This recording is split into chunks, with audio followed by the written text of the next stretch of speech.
Hello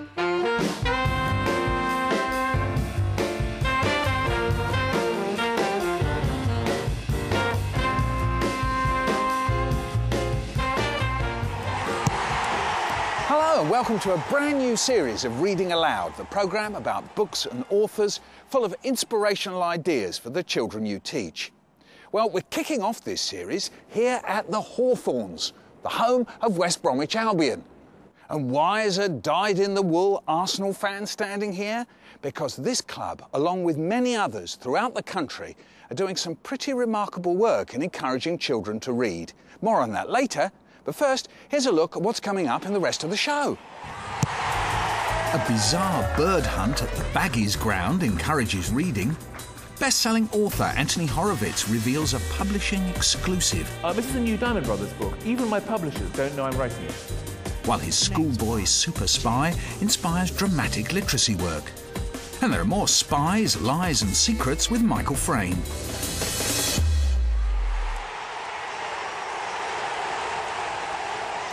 The highly paid footballers emerging from this tunnel on a Saturday afternoon may be skillful athletes at the peak of their game, but they're not generally regarded as literacy role models. But then, a few years ago, a scheme was launched challenging the view that footballers are good at reading the game, but seldom pick up a book. The aim? To turn young football fans, particularly boys, into avid readers. There's a lot more to the Hawthorns ground than football. Every week, 1,000 children from neighbouring schools attend the club's community programme unit. Today, children who may be struggling with reading have to solve a mystery. West Brom's mascot, Baggy Bird, has gone missing. Their job? To track him down. The students play detective, adopting the role of Wes Bromwich, super sleuth. And, using clues hidden in a specially written story, they attempt to find the missing mascot. In your capable hands, Wes. We're trying to engage kids through the medium of football. It's a classic partnership between a football club, the local education authority and the DFES, and it's bringing together all those experts in different fields to engage kids through football. It's part of a nationwide initiative called Reading the Game, run by the National Literacy Trust and the Premier League. West Bromwich and the mystery of the missing mascot will take you on a literacy trail of the ground. It'll take you to various points in the ground, the executive areas that most fans don't normally get the opportunity to sit in, the press area, the dugouts, and even the changing rooms. The beauty of this text is that although it has all the literacy curriculum links, pupils that come on this trail don't realise they're actually doing literacy. They are, of course, experiencing a ground tour, and some of the lucky ones even get to meet and interview a player about their reading habits. Have you got a favourite author? I like J.K. Rowling for the Harry Potter books. They're very interesting and fun in reading. I want to help them out, and I want to tell them what I do in my spare time, and if it's about reading and I do that, of course I'll tell them that, and hopefully they'll do the same. If we can get Thomas Gardso, a footballer, to say, I read, you know, that's the sort of engagement you're looking at. That is absolutely brilliant. That tells the kids that not all footballers are thick. The majority of them will go away not realising they've actually completed a national curriculum English session, and that's what we like about it.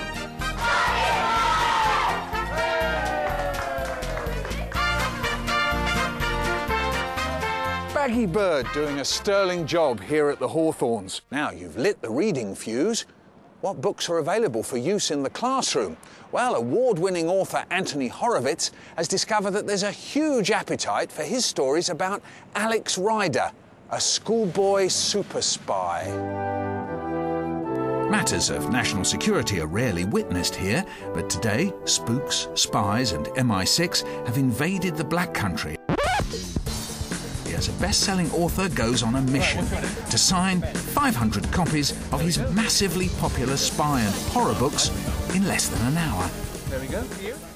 To say Anthony Horowitz is a prolific writer is an understatement. He's written 27 children's stories in the last 30 years, selling more than 20 million books. And his young fans eagerly await each new title. I am a paid liar. In fact, since I have begun talking on this stage, I have already lied to you twice. That wasn't true. Okay, you see, that's what I mean. You got to just sort of make it up for yourself. I write stories that I find personally entertaining, and which I hope children broadly, and even some adults, will find entertaining too. I have strong feelings, for example, about violence in children's books. There isn't enough of it, but that's the genres that I write in, the spy genre and the whodunits and all the rest of it, are by their very nature mere entertainments. And it's certainly true that my role does seem to have been to get kids started to read. That's, everybody's always telling me that. If it wasn't for you, my children wouldn't read. It's a wonderful position to have. Afterwards, if you don't like it... Anthony's working on a new book full of puns and jokes and gave his audience an exclusive preview. This is a new Diamond Brothers book. Even my publishers don't know I'm writing it, so nobody knows it's here except for you now. And it goes like this. It seemed that everyone in Camden Town knew I was broke. Even the turkeys were laughing at me. On the last day of term, the teachers had a whip round for me. Not that I really needed a whip, but I suppose it's a thought that counts. If I read out a chapter or a couple of pages to an audience, I can just tell from the vibe I'm getting back again whether it's working or not. Christmas was just 10 days away, and the only money I had was a £10 book token that my parents had sent me from Australia. I cannot imagine a world without all the writers that I love, from, Dickens and Austen and Hardy and Gissing and Orwell. These are the writers who have shaped my life. She smiled sadly at me. Have you tried Philip Pullman? No. Do you think he'd lend me some money? And I would love to think that somewhere out there is a child who might start reading Stormbreaker and discover all these other writers as an adult. So if teachers are using my books to encourage reading, I have no argument with that. Someone who's doing just that with his Year 8 class is Andrew Cooley, Head of English at St Albans School in Birmingham. Why did Anthony Horowitz include this last paragraph in this story? He turned his back on Alex and climbed into the helicopter cabin. Behind the glass, Yasin raised his hand. A gesture of friendship, a salute. Alex raised his hand and the helicopter spun away. Why that ending? Amelia? To make the reader want to read on to the next book to find out what happens to the end of the story. OK. They took the book home and most of them had read it over the weekend, so they came in on the Monday with the book already read, a good understanding of what it was about. So then we set up a whole load of tasks for them to do, which included mocking up their own gadgets. Gadgets from the book? Gadgets from the book and typical spy gadgets. It's called a reversible iPod tracking device. Some wrote stories. Some chose to do board games. The room was a hive of activity.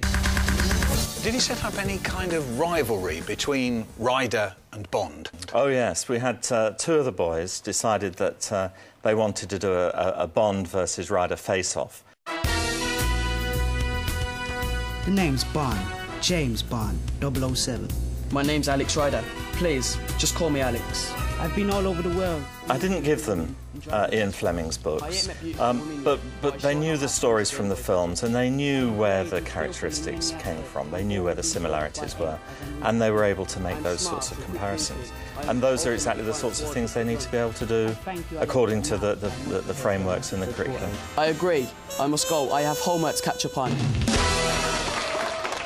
And the class had a few questions of their own for Anthony Horowitz.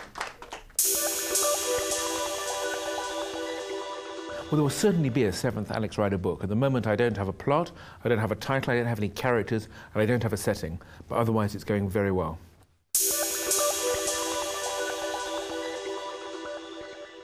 All the villains in my books are drawn out of the newspapers. I have to be very careful because of lawyers and stuff, but if you look in the press, there are always, every day, huge villains doing horrible things. I just borrow them and change their names. When the immensely busy Anthony Horowitz isn't writing children's fiction, he turns his hand to TV drama such as Foyle's War, tales of intrigue and double-dealing in wartime Britain. Which takes us neatly to the book our panel have been reading this week, Spies, by Michael Frayn. A story of wartime espionage. The spies are two young boys, Stephen and Keith. Their adventure begins when Keith is led to suspect his own mother. The rest of our lives was determined in that one brief moment, and Keith watched her walk away, with a dreamy look in his eye, that are remembered from the start of so many of our projects. My mother, he said reflectively, almost regretfully, is a German spy. I thought this really, in some ways, was one of those books that was the self-enclosed world of the child, and in some way that's the cause of all the problems and the drama of the book. Yeah, I think that's probably a good way of putting it, actually, because you've got this very close friendship between Keith, who sort of holds the upper hand, and Stephen, who's sort of very slightly his sidekick and knows and feels that he's rather inferior. And a lot of the book is about the sort of interplay between them, and then you've got all of these other people around them, their sort of mothers and fathers and relations and friends. But really it's the unequal friendship between those two that sort of fuels the book. Another way to take the book is that it's really about the secret lives that go on inside families, isn't it? Yeah, it's quite interesting because you've got this middle-class family and their relationships juxtaposed against this sort of lower-class, not quite nice family. It looks really well put together. It's the nuclear family, yes. But none of them talk to one another. Do you think there are any pointers in the book for us as teachers about how we treat children? Well, I've used this book in class. We read a short paragraph from the text, the actual part that ends with Keith revealing his mother's a spy, and we used it as to form part of a debate over the different children's feelings during wartime with that revelation. So half the class looked at Keith's perspective, half the class looked at Stephen's perspective. I wouldn't actually use the rest of the text with Year 6 for various reasons. I think for Year 6 it's a little too in-depth for them, but for Year 7 and 8 I think it'd give a really good insight into childhood during the Second World War at the home front. Grant? I think there's an awful lot in the book about bullying. I mean, the central character, Stephen, who's relating his memories of childhood as the narrator of the book. But it does actually, you get a sense of Stephen growing up during the book and getting a bit more sort of power and purchase, particularly over his friend Keith, but also about the rest of his life. When Stephen really needs support, there is nobody he can go to. There's no adult he can talk to about his feelings. And we as educators need to enable children to do that. Now, we're supposed to think that Keith's mum is a spy, but there are a lot more mysteries go on in this book, aren't there? Yeah, nobody's quite who they seem, really. And, you know, we've got various heroes, and by the end of the book we find out that their lives are much more complex. You know, without giving away the ending, there are spies in the close. Did you get the ending before it came? I did, actually, but it's...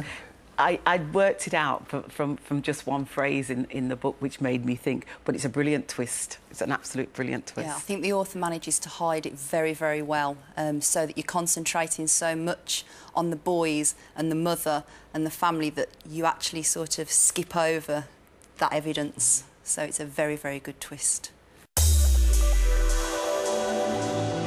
Well, that's it from Reading Aloud. Just time to return briefly to soccer. And it occurs to me that the potential to use the world of football as a learning tool is immense.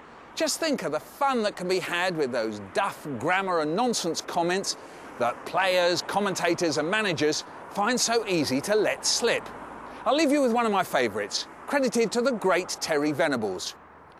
If history is going to repeat itself, I think we can expect the same thing again. Bye.